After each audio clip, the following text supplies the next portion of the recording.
আল্লাহ তাআলা জন্য ডেকে বললেন ওয়াসারিউ ইলা মাগফিরাতিন মির রাব্বিকুম ওয়া জান্নাতিন আরদুহাস সামাওয়াতু ওয়াল আরদ উইদ্দাত লিল মুত্তাকিন। জোরে বলুন আল্লাহু আকবার। আল্লাহ তাআলা বলেন ওয়াসারিউ, তোমরা ধাবিত হও, তোমরা ছুটে চলো ইলা, আপনারা তো আলিম মানুষ, বুঝতে হবে ইদা কুরিআল কুরআন ফাসতামিউ লাহু ওয়া আনসিতু লাআল্লাকুম তুরহামুন। আমার বন্ধুগণ, আল্লাহ তাআলা কি বললেন? ওয়াসারিউ, এটা কি এমনি বলা নাকি আমর?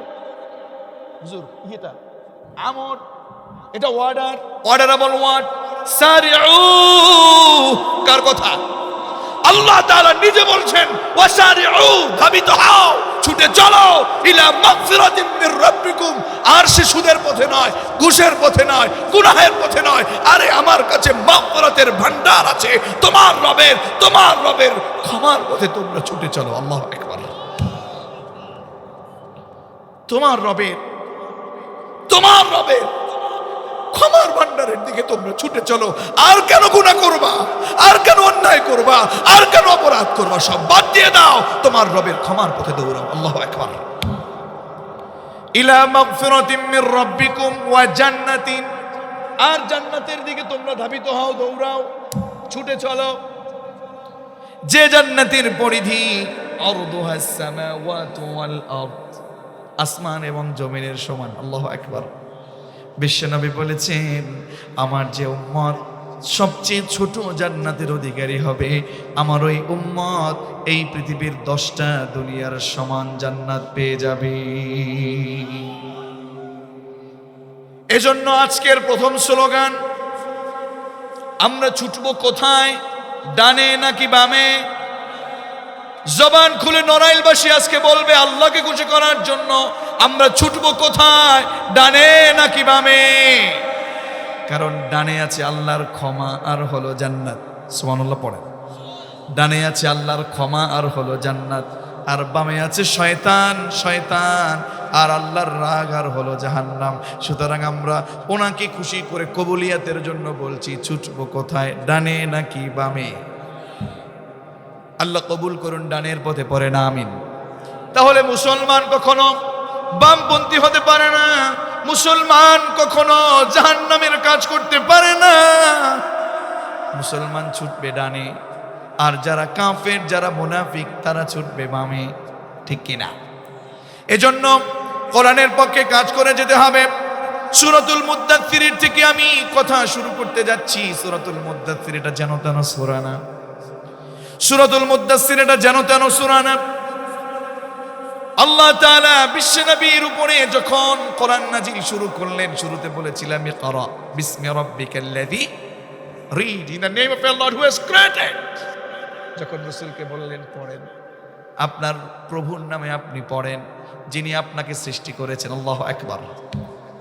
আল্লাহ তাআলা ওহী যখন নাজিল করলেন, আল্লাহর রাসূল বাড়িতে এসে আম্মাজান খাদিজাকে ডেকে বললেন, ইয়া খাদিজা জাম্মিলুনি। একটু নার্ভাস ফিল করছিলেন, আমাকে ঢেকে দাও, কেমন যেন আমার কাছে লাগছে, আমি নার্ভাস ফিল করছি, আমাকে ঢেকে দাও, আমাকে চাদর দিয়ে আবৃত করে দাও, আমার একটু কেমন যেন লাগছে। আল্লাহ রাসূল শুয়ে পড়লেন। সুবহানাল্লাহ পড়েন। এই কোরআনের এই ওহীর ভার কম না বেশি? আরো জোরে কম না বেশি? এ কোরআন নিয়ে আজকে আমরা অনেকে খেলি, এ কোরআনের বিপরীত কাজ করি, এমন লোক আছে না নাই? আরো জোরে বলেন, আছে না নাই? ও আমার কলিজার টুকরা তরুণার যুবকেরা, আল্লাহর রাসূলের উপরে কোরআন নাজিল হবার পরে যখন তাকে চাদর দিয়ে আবৃত করা হলো, এরপরে তিনি বেশ কিছুদিন রেস্টের মতো ছিলেন। ফতরতে ওহী বন্ধ কিছুদিন ছিল। আল্লাহর রাসূল একটু টেনশন ফিল করছিলেন, আহারে কি হলো, আমার কাছে ওহী বন্ধ কেন, ওহী আসে না কেন, ওহী বন্ধ হয়ে গেল কেন? একটু টেনশন ফিল করছিলেন। কি হলো, আল্লাহ কি আমার উপর রেগে আছে নাকি? আল্লাহু আকবার। আল্লাহ রাসূল একদিন ঘর থেকে বাইরে বের হলেন। হঠাৎ করে একদিন একটা আওয়াজ শুনতে পেলেন।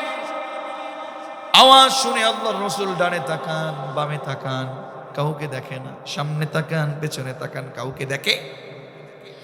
মাথাটা কেমন যেন একটু উঁচু হয়ে গেল। আসমানের দিকে তাকানোর পরই আল্লাহ রাসূল সাল্লাল্লাহু আলাইহি ওয়াসাল্লাম দেখতে পেলেন আসমান এবং জমিনের মধ্যবর্তী জায়গাতে একটা বড় সিংহাসনে ওই ব্যক্তি বসে আছেন, যেই ব্যক্তি কোরআন নাজিলের প্রথম আয়াতগুলো তার কাছে নিয়ে এসেছেন। আল্লাহু আকবার। তিনি এটা দেখে একটু আবার বিচলিত হয়ে গেলেন, ঘরে চলে গেলেন, আবার বললেন জাম্মিলুনি, আমাকে ঢেকে দাও। আল্লাহ রাসূল সাল্লাল্লাহু আলাইহি ওয়াসাল্লামকে আবার ঢেকে দিলেন। ফেরেশতা জিবরাইলকে আল্লাহ তাআলা অর্ডার করলেন, ও জিবরাইল, ইয়া আইয়ুহাল মুদ্দাথির কুম ফাআনদির ওয়া রাব্বাকা ফাকাব্বির ওয়া থিয়াবাকা ফাতাহহির। জবান খুলে আল্লাহর জন্য বলেন আল্লাহু আকবার। ইয়া আইয়ুহাল মুদ্দাথির, ও কম্বলওয়ালা, আপনি দাঁড়ান, আর শুয়ে থাকার সময় নয়। সমাজের ভিতরে অন্যায়, অনাচার, মূর্তি পূজা, অপরাধ চলছে, শিরক চলছে, বিদআত চলছে। আল্লাহ রাসূলকে আল্লাহ তাআলা বলেন আপনি দাঁড়ান। সুবহানাল্লাহ পড়বেন। আল্লাহ তাআলা তার হাবিবকে অর্ডার করলেন আপনি দাঁড়ান। ফাআনদির, লোকেদেরকে সতর্ক করেন। ওয়াআনদির আশীরাতাকাল আকরাবিন। আল্লাহ রাসূল তার হাবিবকে ডেকে বললেন, রাসূল আপনি সতর্ক করেন। ওয়া রাব্বাকা ফাকাব্বির, আপনি আল্লাহর নামের বরত্ব ঘোষণা করেন, আর আপনার চুপি চুপি দাওয়াত চলবে না। ওয়া আনদির আশীরাতাকাল আকরাবিন, কাছের মানুষ যারা আছে তাদেরকে কোরআন দিয়ে সতর্ক করার দরকার আছে না নাই? রাসূল আপনি কোরআন দিয়ে ওদেরকে সতর্ক করেন। অন্যায় যারা করছে, অপরাধ যারা করছে, যারা নির্যাতন করছে, যারা জুলুম করছে, মূর্তি পূজা করছে, তাদেরকে কোরআন দিয়ে সতর্ক করার দরকার আছে না নাই? আল্লাহু আকবার, তাকবীরের স্লোগান শুরু হয়ে গেছে। আল্লাহু আকবার। নির্যাতন শুরু হয়ে গেছে, নির্যাতন শুরু হয়ে গেছে, কিন্তু আল্লাহ রাসূল থেমে থাকলেন না। অর্ডার কার? আরো জোরে অর্ডার কার? নির্যাতন শুরু হয়ে গেছে। অনেক মুসলিম আস্তে আস্তে করে আল্লাহ রাসূলের কালেমার পতাকার ছায়াতলে চলে আসছেন। আল্লাহ রাসূলের সাহাবী, তার চাচাতো ভাই জাফর ইবনে আবু তালেব এবং তার স্ত্রী, জাফরের স্ত্রী আসমা বিনতে উনাইস, ইসলাম ধর্ম গ্রহণ করার কারণে নির্যাতনের শিকার হয়ে শুরু করেছেন, নির্যাতনের শিকার হয়ে গেছেন। নির্যাতন পেতে পেতে আল্লাহ রাসূলকে বললেন, ইয়া রাসূলুল্লাহ, নির্যাতন আসছে, কি করব? আল্লাহ রাসূল বললেন, ও জাফর, যাও না, স্ত্রীকে নিয়ে হাবাসায় তুমি হিজরত করো। আল্লাহু আকবার। যাও, হিজরত করো, অনুমতি দিয়ে দিলাম। চলে গেল হাবাসায়। বছর খানেক হয়ে গেল। আসমা বললেন, ওগো প্রাণের স্বামী, যার ভালোবাসায় আমরা ইসলাম ধর্ম গ্রহণ করেছি, ঈমান এনেছি, তাকে যদি দেখতে না পারি, তার কাছে থাকতে না পারি, তাহলে আমাদের কাছে তো ভালো লাগার কথা। 1 বছর 2 বছর হয়ে গেল, 3 বছর চলে গেল। প্রথম বছরে আব্দুল্লাহ, দ্বিতীয় বছরে মুহাম্মদ, তৃতীয় বছরে আউনকে পেয়ে গেলেন। আল্লাহু আকবার। জাফর ইবনে আবু তালেব 3টা বছর পরে শুনতে পেলেন কোনদিন আল্লাহর রাসূল নিজেও হিজরতে চলে গেছেন। আল্লাহু আকবার। মদিনায় চলে গেছেন। জাফর বললেন, ও আসমা, এক মুহূর্ত নয়, চলো মদিনায় চলো। আমার রাসূল মদিনায় চলে গেছেন। আল্লাহু আকবার। মদিনায় হিজরত করে চলে গেলেন। বেশ কিছুদিন পরে যুদ্ধে যাবার জন্য জাফর ইবনে আবু তালেবকে আল্লাহ রাসূল নির্দেশ করলেন, ও জাফর, যাও, পরিবার থেকে বিদায় নাও, তোমাকে যুদ্ধের ময়দানে সেনাপতির দায়িত্ব পালন করা লাগবে। আল্লাহু আকবার। জাফর চলে গেলেন প্রাণের স্ত্রীর কাছে। ও প্রাণের স্ত্রী, ওগো আসমা, আমাকে বিদায় দাও, আল্লাহ রাসূল আমাকে সেনাপতি করেছেন। আল্লাহু আকবার। আল্লাহ রাসূল আমাকে সেনাপতি করেছেন। প্রাণের স্ত্রীকে বললেন, আমাকে চিরজীবনের জন্য বিদায় দাও। স্ত্রী বললেন, ওগো প্রাণের স্বামী, এমন কথা কেন বলেন? আসমাকে বললেন, ওগো আসমা, আমার রসুল আমার আগে একজন সেনাপতি করেছেন, আমার পরেও একজন সেনাপতি করেছেন। আমার বিশ্বাস, আমার মনে হয় এই পৃথিবীতে আর জায়গা হবে না, আল্লাহর জান্নাতে আমাকে যেতে হবে। আল্লাহু আকবার। মাঠে চলে গেলেন জিহাদে, জিহাদ শুরু করে দিলেন। মুজাহিদরা বলছেন, কাফেরদেরকে কচু কাটা শুরু করলেন। ইসলামের ঝান্ডাটা জাফর ইবনে আবু তালেবের হাতে যুদ্ধ শুরু করলেন। একটার পরে একটা শেষ হচ্ছে। হঠাৎ করে পাষণ্ড এক কাফের জাফরের ডান হাতে এসে আক্রমণ করেছে। আল্লাহু আকবার। সাথে সাথে ডান হাত পড়ে যাচ্ছে। ইসলামের ঝান্ডা বাম হাতে, বাম হাত আক্রমণ, বাম হাত পড়ে যাচ্ছে। সংক্ষেপে বলছি, আল্লাহর পথে যারা দিয়ে গেল প্রাণ, তাদেরকে কখনো মৃত্যু বলা যাবে না, ঠিক কি না? ডান হাত বাম হাত পড়ে গেল, জাফর জমিনে পড়ে গেল। এরপরেও ইসলামের ঝান্ডা ছেড়ে দিল না। পা দিয়ে মুখ দিয়ে কামড়ে ধরে ইসলামের ঝান্ডাটাকে উঁচু করে রেখেছেন, শহীদ হয়ে গেছেন। আল্লাহু আকবার। আল্লাহ রসুল ওই যুদ্ধে বিজয় অর্জন করেছেন। খুব সংক্ষেপে বলছি, আল্লাহ রসুল সব কাফেলা ফেরার আগেই খবর শুনে জাফরের বাড়িতে চলে গেছেন। জাফরের বাড়িতে গিয়ে ডাকছেন, ও আব্দুল্লাহ কোথায় তুমি? ও মোহাম্মদ কোথায়? আমার কাছে আসো। তিনটা বাচ্চাকে কোলের মধ্যে নিলেন। কোলের মধ্যে নিয়ে যখন বসে বসে চোখের পানি ছাড়ছেন, এর মধ্যে আসমা এসেছেন।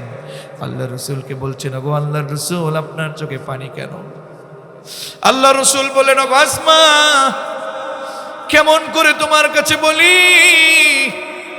আমার চাচাতো ভাই, তোমার প্রাণের স্বামী জাফর ইবনে আবু তালেব দুনিয়াতে বেঁচে নাই, দিনের জন্য নিজের জীবনকে অকাতরে শহীদ করে দিয়েছে।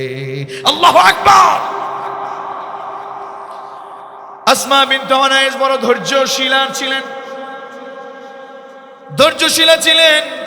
আসমা ডেকে বললেন, ইয়া রাসূলুল্লাহ, ইয়া হাবিবাল্লাহ, এ কেমন কথা? আপনার চোখে পানি, আমার চোখে তো পানি নাই। কারণ আমি জাফর ইবনে আবু তালেবকে আমার অভিভাবক হিসাবে যথেষ্ট মনে করছি না। আমার অভিভাবক হচ্ছে আমার আল্লাহ। আমার সাথে পড়েন না, হাসবুনাল্লাহু ওয়া নি'মাল ওয়াকিল। আল্লাহু আকবার। আসমা বললেন, হাসবুনাল্লাহু ওয়া নি'মাল ওয়াকিল, আমাদের জন্য যথেষ্ট কে? আরো জোরে, যথেষ্ট কে? এই কথা শুনবার পরে আল্লাহ রাসূল তার ছেলেদেরকে ডাকলেন, ও আব্দুল্লাহ, ও দুই ডানাওয়ালাদের সন্তান, তোমরা কেমন আছো? আল্লাহু আকবার। আসমা ডেকে বললেন, ইয়া রাসূলুল্লাহ, এটা আবার কেমন কথা? এতক্ষণ যা বললেন তা বুঝলাম, কিন্তু দুই ডানাওয়ালের সন্তান কেন বলছেন?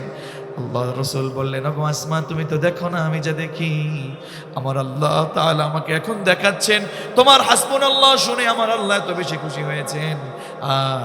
আর কাফেররা, আমার চাচাতো ভাইয়ের হাত কেটে কাফেররা খুশি হয়েছেন, কিন্তু ওই হাত দুইটা ইসলামের জন্য আমার আল্লাহ পেয়ে আল্লাহ তাআলা নিজে খুশি হয়ে হাত না থাকার কারণে আমার চাচাতো ভাই জাফর ইবনে আবু তালেবের হাতের সাথে দুইটা ডানা আল্লাহ লাগিয়ে দিয়েছেন। সেই দুইটা ডানা দিয়ে জান্নাতের বাগানে এখন ওরাওরি করছে। আল্লাহু আকবার। সুতরাং সেই শহীদের কাতারে আমাদের থাকার দরকার আছে না নাই? কোরআনের পক্ষে কথা বললে, কোরআনের দাওয়াত দিলে, কোরআনের পক্ষে কাজ করলে প্রয়োজনে শহীদ হওয়া লাগতে পারে, ঠিক কিনা? আমাকে শহীদ করে সেই মিছিলে শামিল করে নিও, যেই মিছিলের নেতা মীর হামজা খুবাইব কাব্বাব আল্লাহর কাছে ছিল অতি প্রিয়, আমাকে শামিল করে নিও। পড়েন আমিন। এজন্য বলেন তো, ইসলামের খলিফা যারা, ইসলামের কাজ করেছেন যারা, তারা এই কোরআনের জন্য নির্যাতন সহ্য করেছে নাকি করে নাই? আজকেও দেখবেন যারা কোরআনের কথা বলে, আজকেও দেখবেন যারা কোরআনের পক্ষে মানুষকে ডাকে, আজকেও দেখবেন যারা কোরআনের কর্মী হয়, আজকেও দেখবেন যারা কোরআনের পক্ষে দাওয়াত দেয়, আজকেও দেখবেন বাংলার জমিনে যারা কোরআনের আইন বাস্তবায়ন করতে চায় তাদের বিরুদ্ধে একদল আবু জাহেলদের লোক, একদল আব্দুল্লাহ বিন উবাইয়ের লোক তাদের বিরুদ্ধে নির্যাতন চালায়, এমন লোক আছে না নাই? আমরা তাদেরকে বলতে চাই, ও বাতিলেরা শোনো, ও মুনাফিকেরা শোনো, তোমরা আমাদের প্রতি যত নির্যাতন চালাও, নির্যাতন সহ্য করে, সব নির্যাতন সহ্য করে আল্লাহর দ্বীনের জন্য প্রয়োজনে জীবন দিব, প্রয়োজনে পরিবার ত্যাগ করব, প্রয়োজনে সমাজ ত্যাগ করব, আল্লাহর কোরআনের জন্য জীবন বাজি রেখে আল্লাহর দ্বীনের জন্য আল্লাহর জমিনে কোরআন বাস্তবায়নের জন্য আমরা উৎসর্গ হয়ে যাব। আল্লাহ